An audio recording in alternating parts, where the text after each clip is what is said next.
is the unfiltered feed. The unfiltered feed. Hello guys, and welcome back to the Unfiltered Feed podcast. And today we are previewing the Royal Challengers Bengaluru for IPL 2026.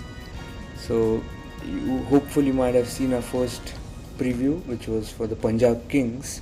So we are following a similar setup over here, which we have explained over there.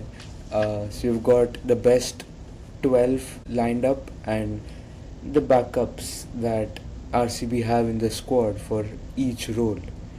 And we've also got a bit of a form guide on the left so that you know how each of the potential starters are doing currently in T20 cricket. And we've also got a few strengths, weaknesses and arcs to watch out for. So let us just give you a bit of context about this side in 2025. And there's not much to speak because they ended up winning the whole thing for the very first time. And I think they were one of the most consistent teams. Even if you remove the title batch from them, they were the best team and deserved to win last season.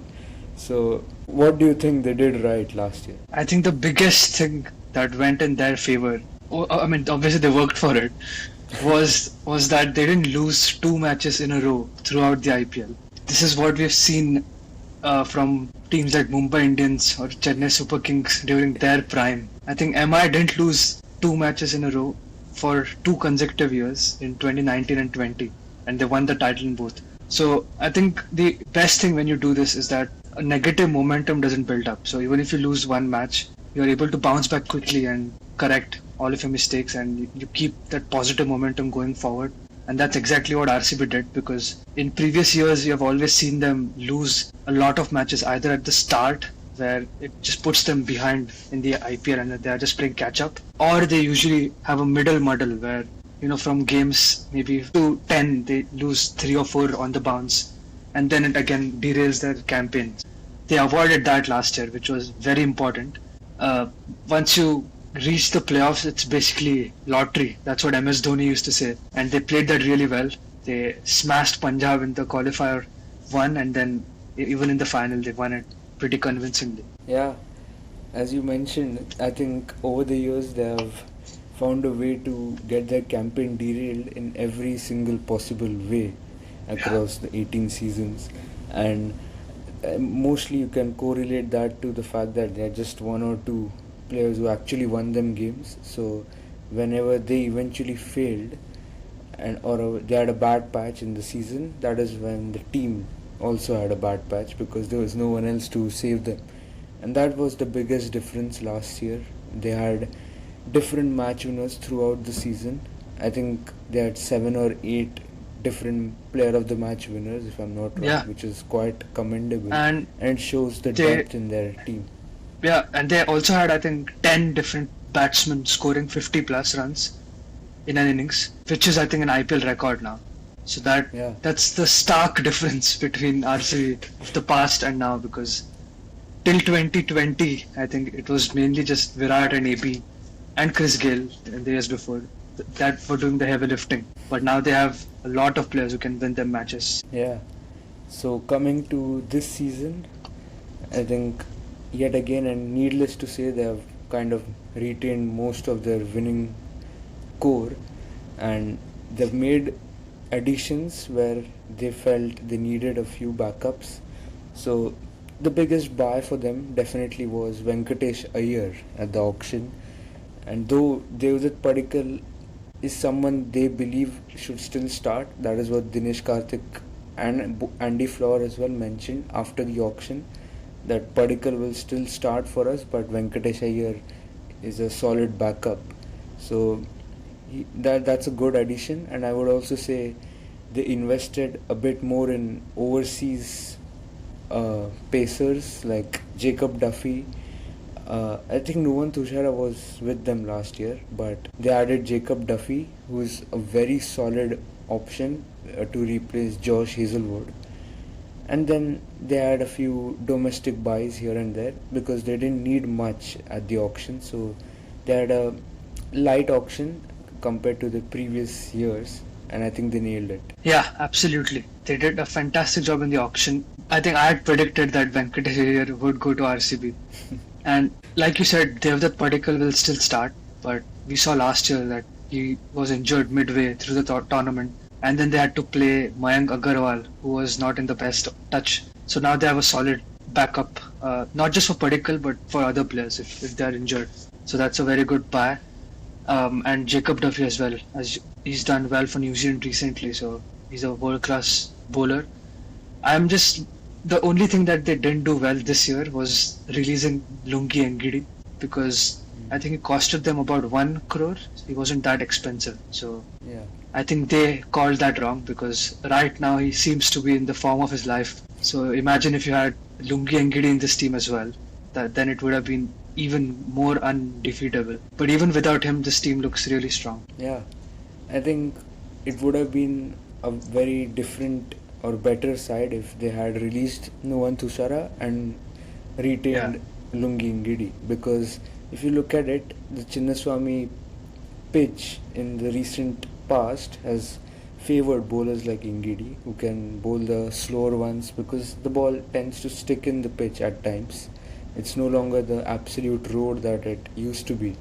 So I think in that sense as well, maybe they misread Ngidi's capabilities. But other than that, it's a very good side. So let us talk about their best 12. And the one thing that strikes immediately here for me is the lack of a reliable spinner. I know Suyash Sharma did have a great season last time. He was consistently picking wickets, and whenever he didn't pick wickets, he managed to keep it tight. So that is what you need, and it's difficult to see him replicate that kind of season again. And Krunal Pandya, of course, he delivered when it mattered the most, which he has done throughout his career. But do you think they can rely on these two to deliver crucial spin overs throughout the tournament yet again? Yeah, that's definitely a weakness for them. But once again, I would like to compare them with MI.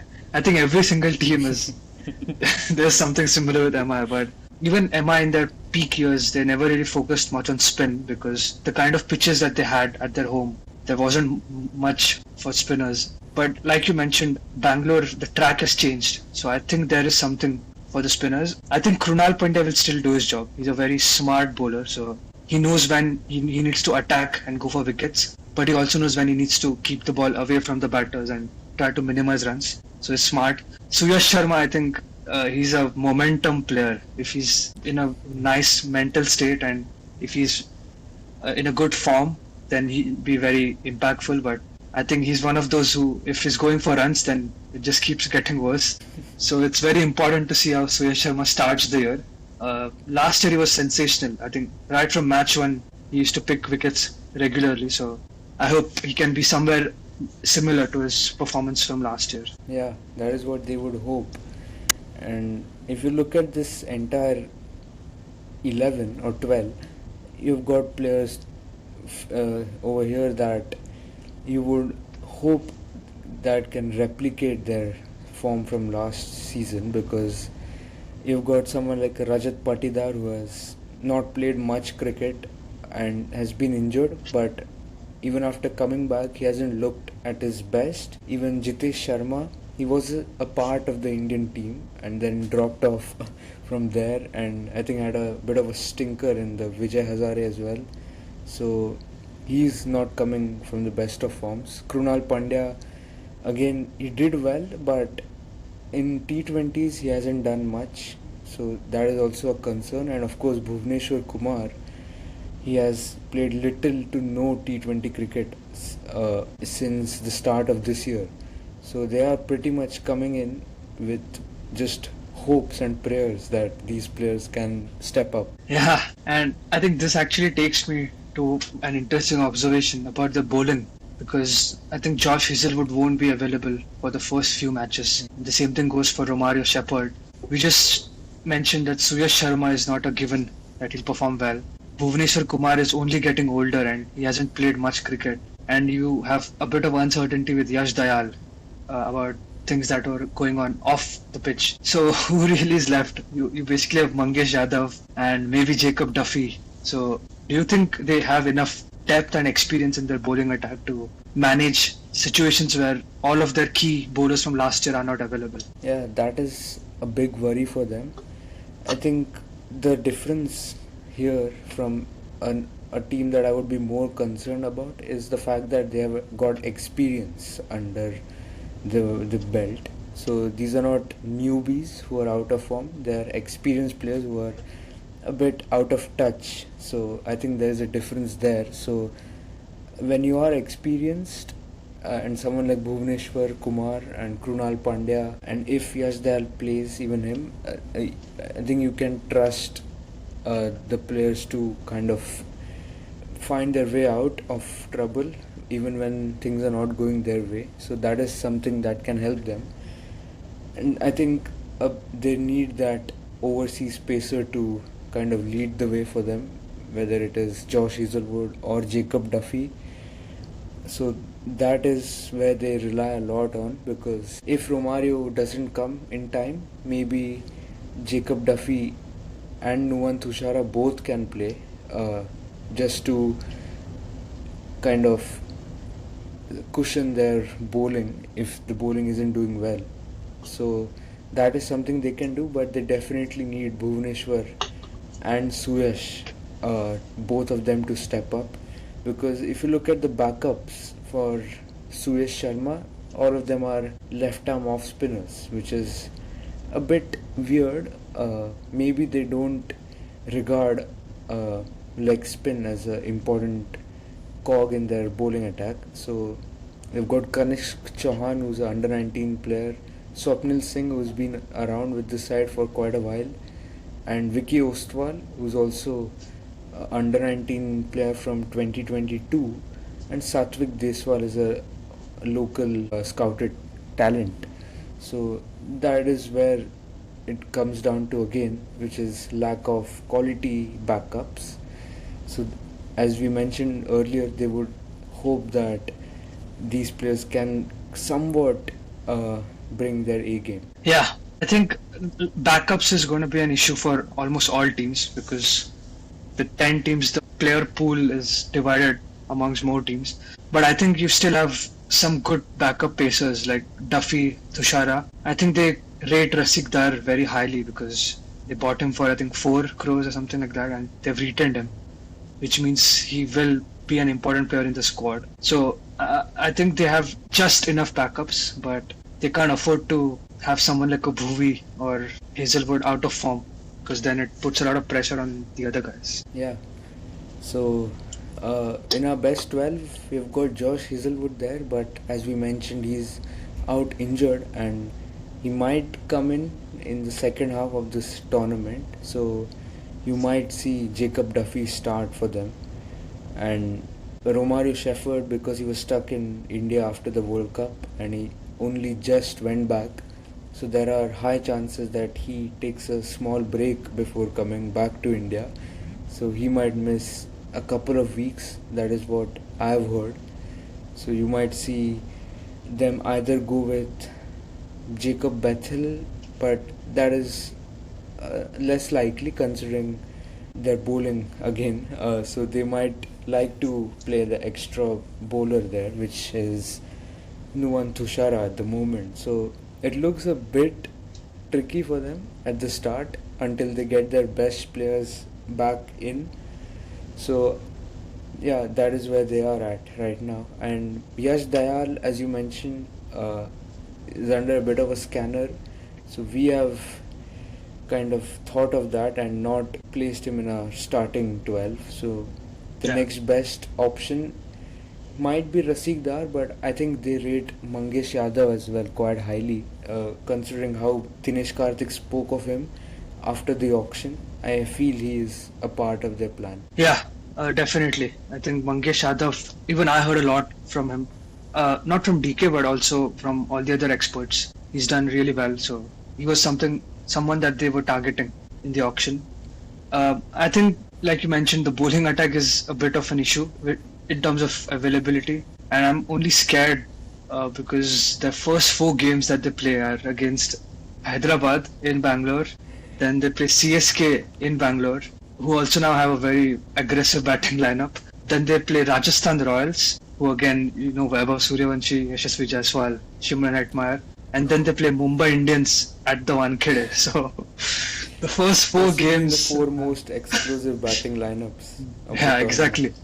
So you never know; they could just end up getting outclassed in the first 4 games, and that could hurt their chances. Because if they lose 3 of the first 4, then it's very tough. So I just hope that they manage to survive these 4 games if Hazelwood is not available and if Bhuvi's not in his best touch yet. So if they can survive these 4, then I think it gets a bit lighter and easier for them. Yeah, and I feel that the kind of environment the management has in the dressing room will play a massive role because these players are kind of, if you look at all of them, are players who love confidence, and when they are given the right kind of backing, they more often than not excel. And you have seen RCB in the recent past do that with a lot of players. Yeah. When they bring them in, people don't expect much from them because of their past records, but they somehow do well for RCB. And this is in stark contrast to what used to happen with them. You used to see teams buying players released by RCB and then them doing well sometimes against RCB itself. But this is one of the strengths of this new coaching setup, that the kind of environment they create for the players to succeed. So that is what gives me a bit more confidence, because if they could extract the kind of performances from someone like Bhuvneshwar Kumar last year, Suyash Sharma, and even with the bat Devdutt Padikkal, he wasn't exactly known for his T20 batting, but he did really well for them. Even Krunal Pandya stepped up in the right occasions. So I think the management and coaching setup does have a role to play here. Yeah, the 3 musketeers, I think it's DK, Mo Bobat and Andy Flower. They've been very successful, not just with RCB, but also across the different T20 leagues that they manage. So I think they will do a good job this year as well. I think Venkatesh Iyer is someone you need to keep an eye on because he's not had the best season last year, and you never know. Just a bit of freedom might be the trick for him, and if he's given the chance to go and just not really worry about anything and just show his true game, he could be that game changer for them. Yeah, and now coming to a couple of arcs to watch out for the enthusiasts in you.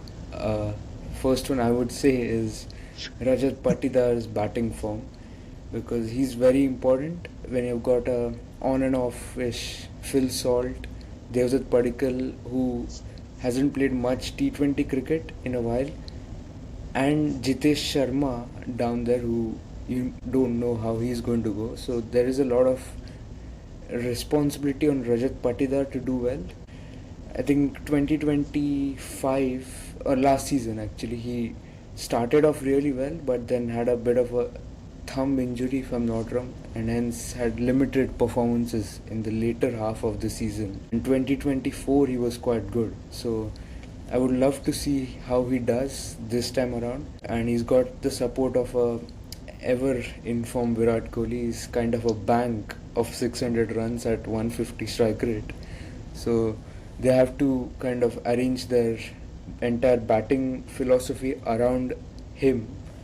And while he is someone you can rely on, you need others to maybe go a bit harder, and Tim David will definitely be in form. So again, it all comes down to at least 2 of Phil Salt, Devdutt Padikkal and Rajat Patidar to step up and have at least decent seasons. That would go a long way in defining RCB's season. Yeah, 100%.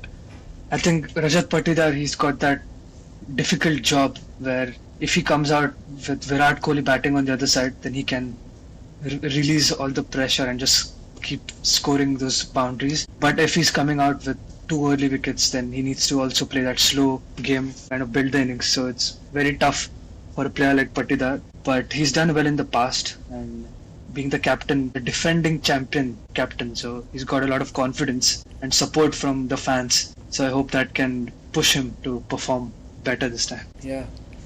So one more thing I would like to see is how they do at home, because that is, even in their best season, has been their Achilles heel.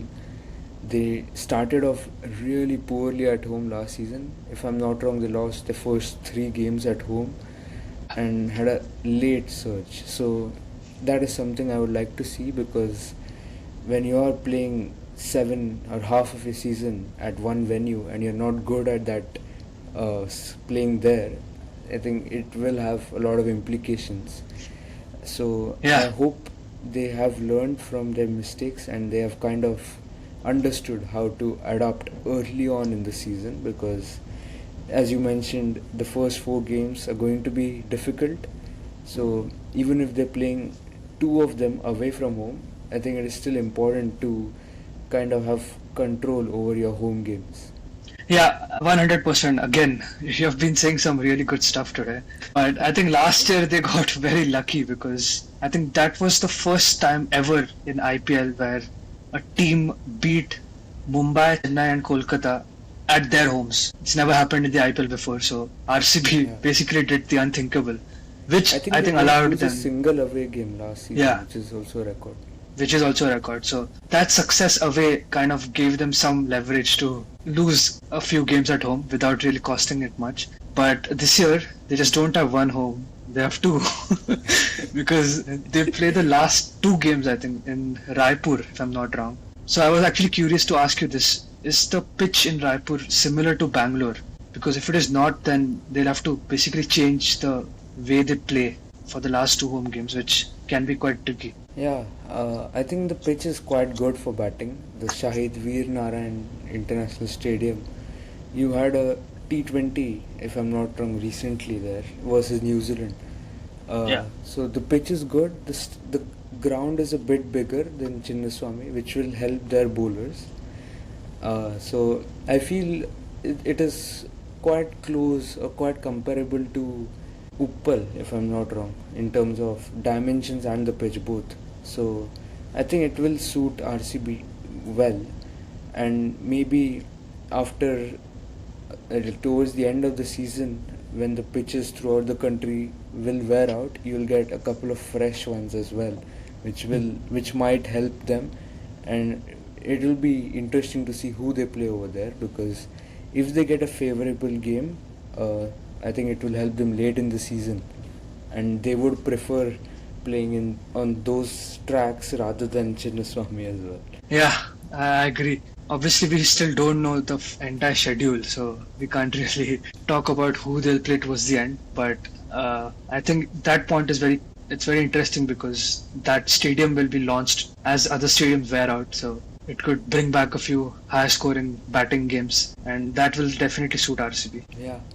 and if I'm not wrong, I read somewhere that the playoffs will also be held in Yeah. Raipur. Oh, they really. okay. I heard that qualifier 2 and final was supposed to happen in Bangalore, because they are the defending champions. So maybe the first 2 Yeah. playoffs games might happen in Raipur. Yeah. So that will be interesting to see if RCB kind of get used to those conditions and get to play playoffs games in the same venue. So yeah, that is something to keep an eye on. So to close off, the Royal Challengers Bengaluru, where do you think they will finish this season? In the top 4, middle, or towards the bottom? I think this team is once again one of the best in terms of the squad depth that they have. But there are a few asterisks against players like Hazelwood, Romario Shepherd for the first few games, and players like Bhuvaneshwar Kumar.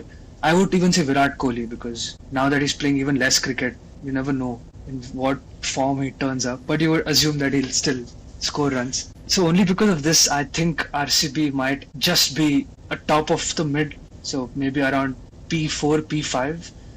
I actually feel there are 3 or 4, not 4, maybe 3 teams that are slightly better than RCB, not necessarily in terms of the squad, but in terms of the form and the kind of combination they have. So I think RCB will be fighting for the final playoff spot, I think. So I'm predicting a P4 finish for them. So I think that is interesting. I would still like to believe that they've got enough in them to make it to the top 4. So I'm predicting P3 for them. So we're And, quite similar in terms of our Yeah. predictions.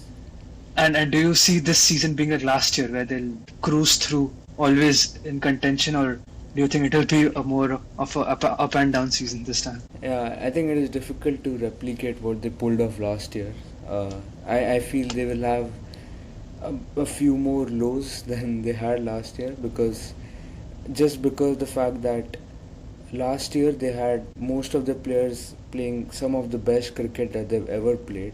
So Yeah. that kind of all of them came together to deliver that season for them, and I don't see that happening this year. So I still feel they will qualify, but it will be much harder for them than last time.